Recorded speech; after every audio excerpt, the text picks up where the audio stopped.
Terima kasih kepada Ibu Ning, Bu Lina, dan juga guru-guru sekolah Kanaan. Di sini saya nggak akan panjang lebar ya.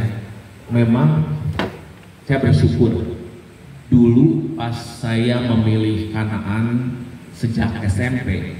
Waktu itu memang dalam keadaan jujur Deren itu nggak mau sekolah. Udah dia sebetulnya dari kelas 1 juara terus juara. Kita kadang orang tua berpikir ya, aduh puji Tuhan ya anaknya hebat juara 1. Tapi kadang kita lupa melihat ternyata kognitif itu kadang mungkin menjadi beban buat si anak.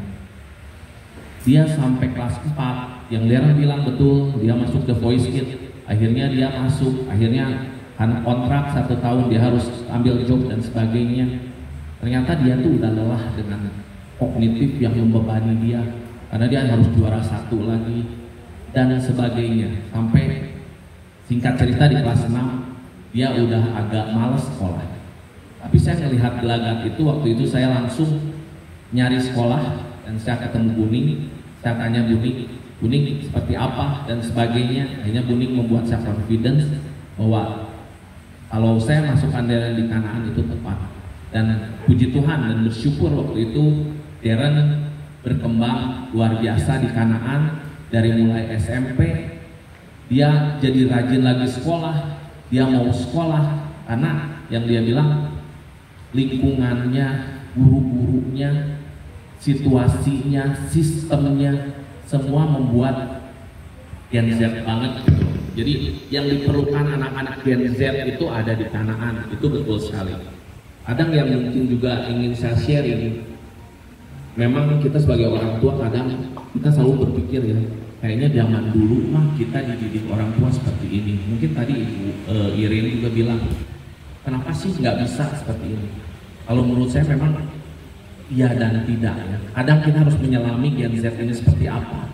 Kadang kita harus kita juga bisa berada di Gen Z. Kita mau nggak mau mindset itu juga berubah. Oh di Gen Z itu seperti apa?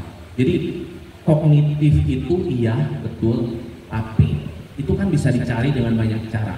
Tapi pengembangan karakter yang saya lebih dapatkan lagi pada Deren berlanjut di SMA. Ceritanya lucu juga sih. Jujur mungkin orang tua yang di sini pasti mikirnya ngapain sih sekolah di Cianjur untuk SMA. Pasti banyak yang nggak confidence.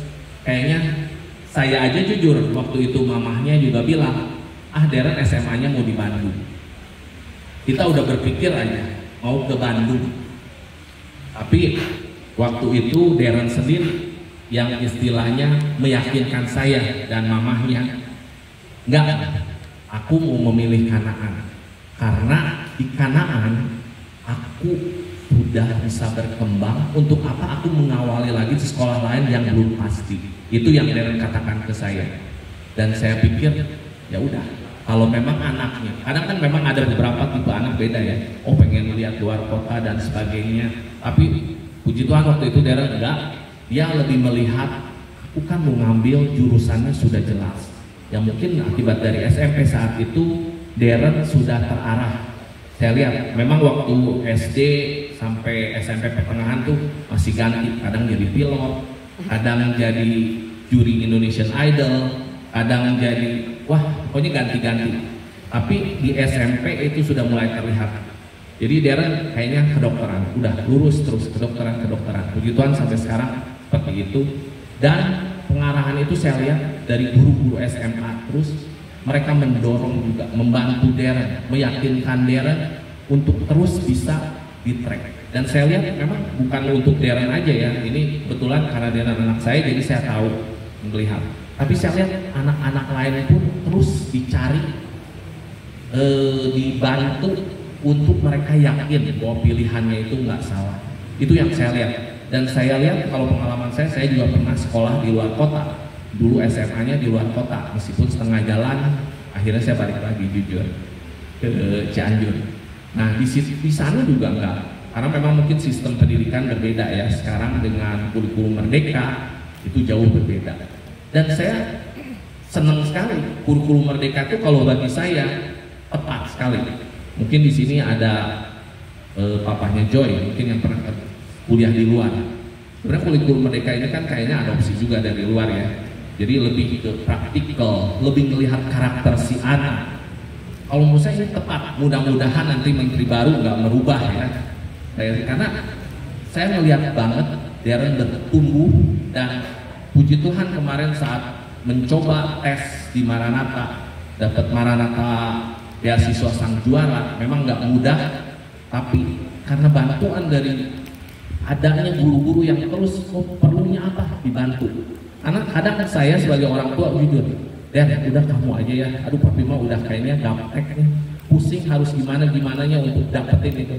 Tapi ternyata saya lihat tinggal datang ke guru-gurunya, ternyata gurunya persiapkan semua keperluan yang harus dikirim. Wah, saya bilang luar biasa.